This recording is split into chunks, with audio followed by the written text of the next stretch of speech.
Hello दोस्तों, मैं सुजीत कुमार और आपका फिर से स्वागत है आपके अपने YouTube channel S Kumar gardening. आज हम बात करने वाले हैं डहेलिया। देखिए, मेरा डहेलिया का पौधा है, और भी पौधे हैं, मगर आज हम इसी पे बात करेंगे, इसकी केयर और फर्टिलाइज़र के विषय में। कि चूँकि आपका पौधा जब ज़मीन पे लगा होता है तो उसका फैलाव ज़्यादा होता है और उसको भोजन की भी ज़्यादा रिक्वायरमेंट रहती है, क्योंकि उस पर फ्लावरिंग बहुत ज़्यादा होती है। और यदि आप डहेलिया के केयर के विषय में, लगाने से लेके उसके खाद, और देखिए कितना फूल इस पे आया हुआ है।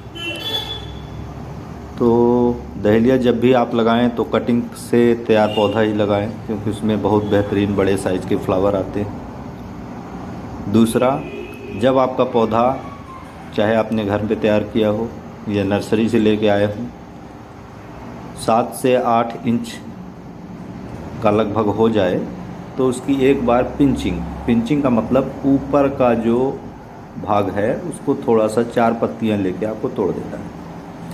तभी उस पौधे पे आपको मल्टीपल फ्लावर, जिस तरह आप इस पौधे में देख रहे हैं उस तरह आपको फ्लावरिंग देखने को मिलेगी। तो देखिए, अभी ये पौधा पूरी तरह स्वस्थ, कोई रोग बीमारी इस पे नहीं है। और इस पे देखिए जो डेवलप हो रहे हैं, नई नई बड्स निकल रही हैं, ये भी आगे इन पे फ्लावरिंग मिले तो इसके लिए अभी से कुछ तैयारी हमको करनी पड़ेगी। देखिए, जो बड्स निकली हुई हैं ये आगे चल के फ्लावरिंग करेंगी। जब हमारी ऊपर की फ्लावरिंग ख़त्म हो जाएगी तो ये नए सकर्स डेवलप होंगे, मगर इनको पोषण तत्वों की आवश्यकता ज़्यादा होगी, तभी यहाँ से फ्लावरिंग आप ले पाएंगे। तो उसी पोषक तत्वों की रिक्वायरमेंट के विषय में बात करेंगे। तो चाहे आपका पौधा गमले में लगा हो या ज़मीन पे लगा हो, देखिए एक एक पौधे पे 20-20, 30-30 फ्लावर आए हुए हैं और बड्स भी हैं। मगर ये बड्स जो छोटी हैं, यदि आप इनकी खुराक का सही ध्यान नहीं रखेंगे तो कुछ समय बाद ये या तो फूल छोटे हो जाएंगे और या तो ये कलियाँ पूरी तरह से खिल नहीं पाएंगी। देखिए कितने बड़े बड़े, लगभग 10 इंच से 10 से 12 इंच साइज़ का फ्लावर। देखिए डहेलिया ये दूसरे कलर का है। असल में मैं नर्सरी से जब इनको लेके आया था तो कलर तो चूँकि पता नहीं रहता, तो ये लगभग सभी एक ही कलर के हो गए। कुछ मेरे घर के पौधे हैं जो एक कलर के दिख रहे हैं। तो बात कर लेते हैं फर्टिलाइज़र की। तो देखिए, लिया है मैंने 1 चम्मच यूरिया, और इसका 3 भाग, लगभग 3 चम्मच आपको डीएपी लेना है। 1 चम्मच यूरिया तो लगभग 3 चम्मच डीएपी, और लगभग 1 चम्मच पोटास। लीजिए, पोटास ले लेते हैं थोड़ा सा, 1 चम्मच लगभग। देखिए, और ले लेंगे थोड़ा सा जिंक। पाउडर फार्म में कुछ दानेदार मार्केट में आपको मिल जाता है इसलिए। तो देखिए, हम थोड़ा सा पोटास निकाल लेते हैं। लगभग इतना, जितना आपने यूरिया लिया है उतना आप पोटास ले लीजिए, उतना ही आप जिंक ले लीजिए, और उसका 3 गुना। देखिए, डीएपी भी थोड़ा सा कम है, थोड़ी सी और मिला लेते हैं। 3 गुना होना चाहिए डीएपी, तभी ये रेशियो आपके पौधों में फल बनने के लिए, फूल बनने के लिए बेहतरीन रिजल्ट देगा। देखिए, थोड़ा सा डीएपी इसमें हम और ले लेते हैं। ये इतना 2 हिस्सा, एक हिस्सा हमने तीनों को लिया है, यूरिया, जिंक और पोटास, और डीएपी को लेना है हमें 3 हिस्से। अभी चूँकि 2 हिस्सा है, हम थोड़ा सा और निकाल लेते हैं इसमें।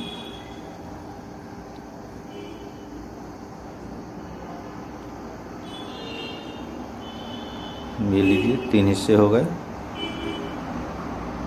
अब हमको इसमें लेना है लगभग 1 से 1.5 किलो सड़ी हुई गोबर की खाद। गोबर की खाद आप अंदाजे से ले सकते हैं। 1.5 से 2 किलो से ज़्यादा नहीं होनी चाहिए इतना मिक्सचर बनाने के लिए। लगभग हमें 7 से 8 पौधों में देना है, उसके हिसाब से हम कम क्वांटिटी में बना रहे हैं।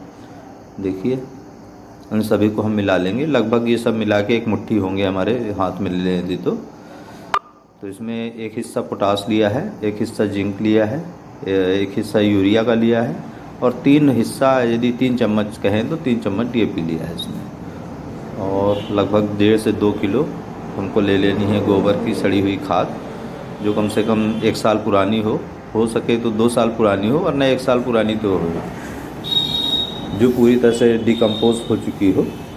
सड़ी खाद का प्रयोग ना करें इसी साल की, क्योंकि उससे आपके पौधे ख़राब हो सकते हैं। खाद हमेशा, यदि आप गोबर खाद का प्रयोग कर रहे हैं तो वो पूरी तरह से डिकम्पोज होनी चाहिए।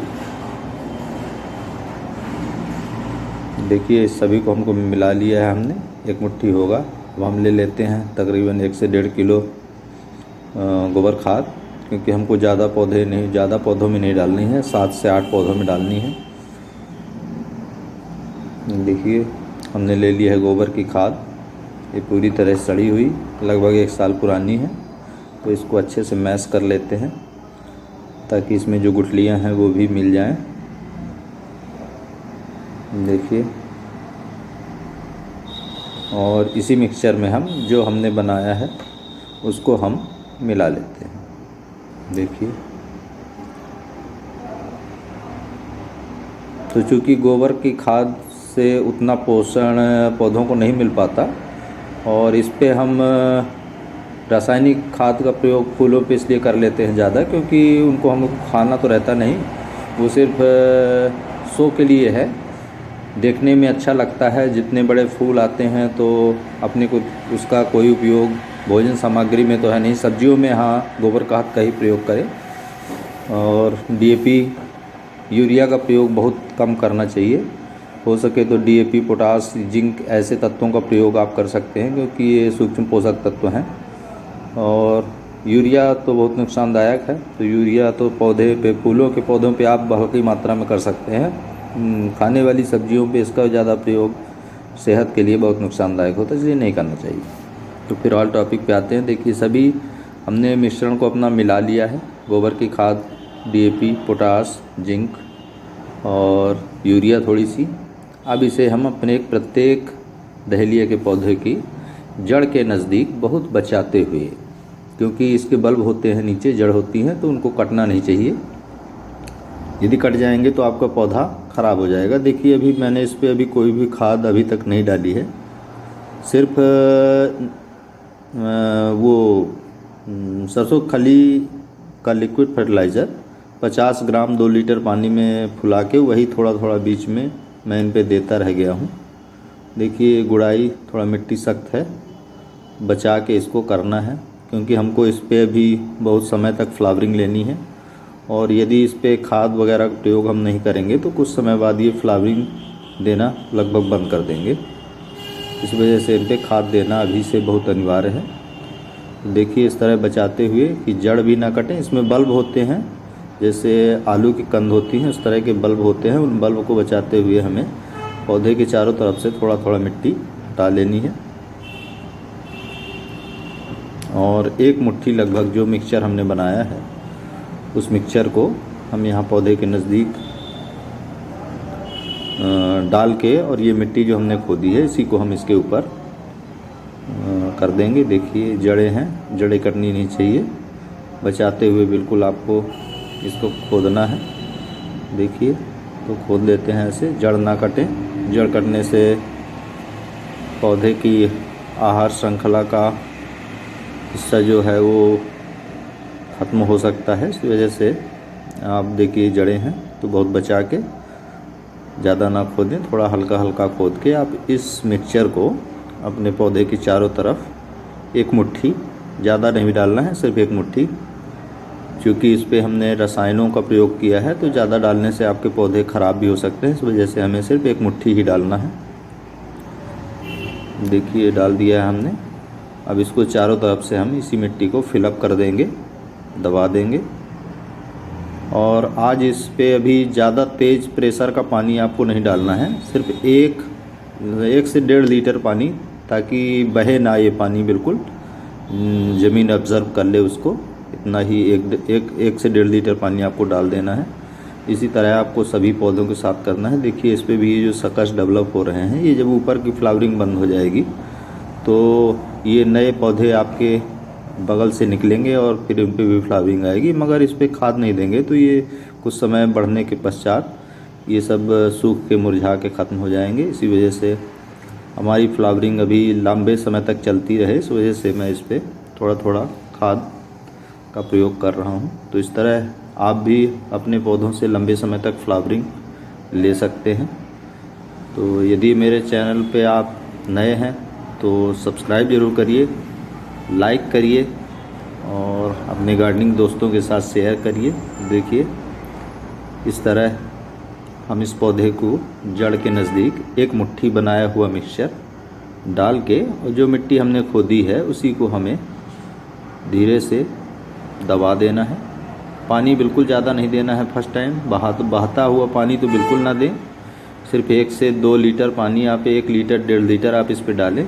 ज़्यादा डालेंगे तो सारे पोषक तत्व तो बह के आपके अन्यथा चले जाएंगे, वो कि पौधे को सही फ़ायदा उसको नहीं मिल पाएगा। देखिए जो सकस डेवलप हो रहे हैं ये आगे चल के फ्लावरिंग करेंगे, और यदि हम इस पर अभी ध्यान नहीं देते तो ये कुछ समय बाद फ्लावरिंग करके पौधे सब ख़त्म हो जाते। देखिए ऐसे हमने और भी पौधों पे डाल दिया है उसके चारों तरफ से, और मिट्टी फिलअप की है।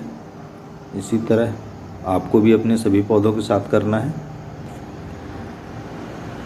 यदि आपको लंबे समय तक आपने डहेलिया के पौधे से फ्लावरिंग लेनी है, और चूँकि अभी आज फरवरी की 17 तारीख है तो अभी इस समय माहू का प्रयोग बहुत ज़्यादा होता है। तो कोई भी पेस्टिसाइड आप केमिस्ट के यहाँ से ले सकते हैं बताकर, तो उसके द्वारा निर्धारित मात्रा। मैं क्या उपयोग करता हूँ यदि आपको भी जानना है तो कमेंट करिए, बताऊँगा। देखिए मैं नेचुरल और केमिकल दोनों का प्रयोग करता हूँ अपनी बागवानी में, किचन गार्डनिंग में, सब्जियों में और फूलों पर। देखिए तो जितने और भी पौधे बचे हैं उस पर भी थोड़ा बचाते हुए खुदाई करके हम इस तरह इसको चारों तरफ से डाल देंगे, जिससे ये लंबे समय तक हमारे पौधे अभी फ्लावरिंग करें। क्योंकि यदि हम इन पे खाद वगैरह नहीं देंगे तो ये कुछ समय में फ्लावरिंग करके पौधे समाप्त हो जाएंगे। इन पे जो सकर्स इधर से बगल से डेवलप होते हैं, इन पे भी फ्लावरिंग लेनी है यदि आपको, तो आपको भी ऐसी ही खाद का प्रयोग करना पड़ेगा। देखिए, और मेरे द्वारा दी गई जानकारी यदि आपको अच्छी लगी तो लाइक करिए, कमेंट करिए, शेयर करिए, और चैनल पर नए हैं तो सब्सक्राइब ज़रूर करिए, बेल आइकन ज़रूर दबाइए। Thank you.